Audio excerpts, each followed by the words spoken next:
Welcome to episode 312, Scott Cook, 9 Lessons. This is an outline of episode 312, lesson 1 to lesson 5.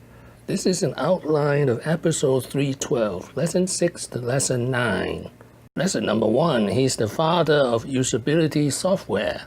Well, usability means it's really easy to use. Example is QuickBook and TurboTax.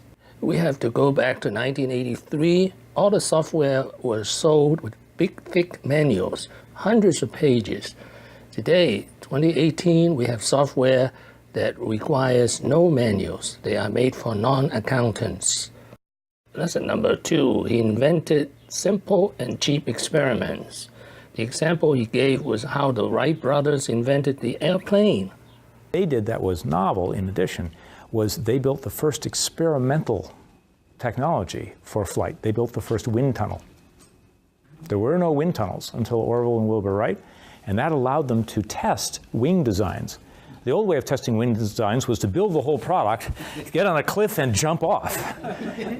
And a guy named Otto Lilienthal fell to his death doing that. And that was very slow. That was kind of like the team up here we were talking about, had to build the whole product before we knew if it worked, the last team. The Orville and Wilbur Wright pioneered how to do cheap, fast experiments by using putting 8th scale models into a wind tunnel that they built. So it's another key breakthrough. Number 3, the purpose of business is to solve big pain, big problem. Look for the emotion. Pain is an emotion. And solving a pain point is one of the most reliable ways you can generate a business. And pain is an emotion. We often tend to avoid talking about it, but boy, emotions are really important here. Ultimately, we're trying to help with some of the really big unsolved problems. Lesson number 4, to understand your customers, follow them home. His competitors were conducting market survey. He observes the customers. He was very ahead of his time in terms of customer-driven development.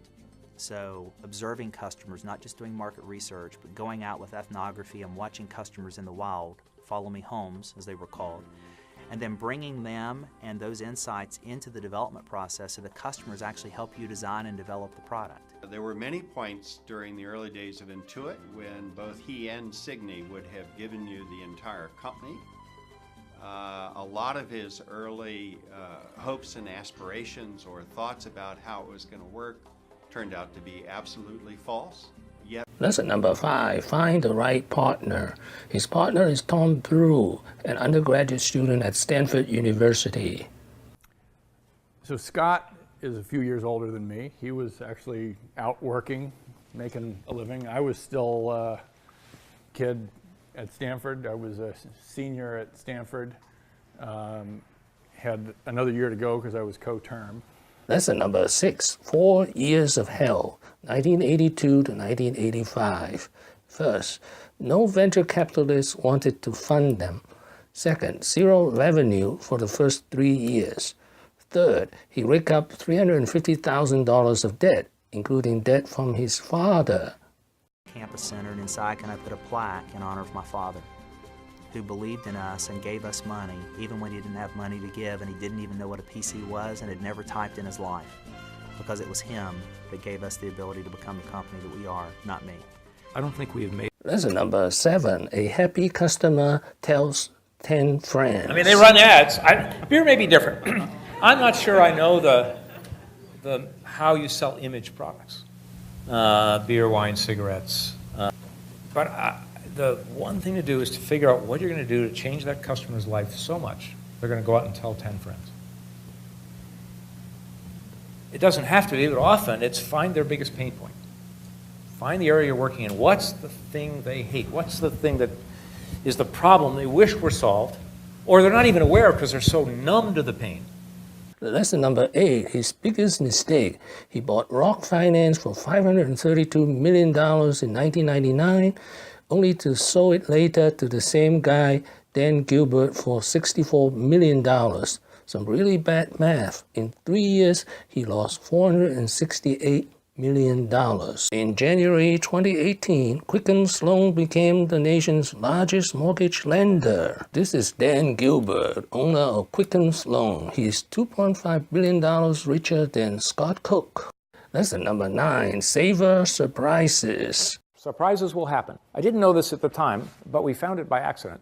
So we built Quicken, and half the people said they used it in an office. That's weird. We built a home product. But every subsequent follow-up survey showed the same thing. Half people use it in an office, but they're using a home product. It made no sense. We ignored it. The key problem that had not been solved by the accounting software industry was to make the product usable and understandable by non-accountants. But only the incontrovertible evidence of this surprise, when we savored the surprise, we found out something else was true, different from our own beliefs. Thank you for watching. Please subscribe and leave your questions and comments below. Wishing everyone peace and prosperity.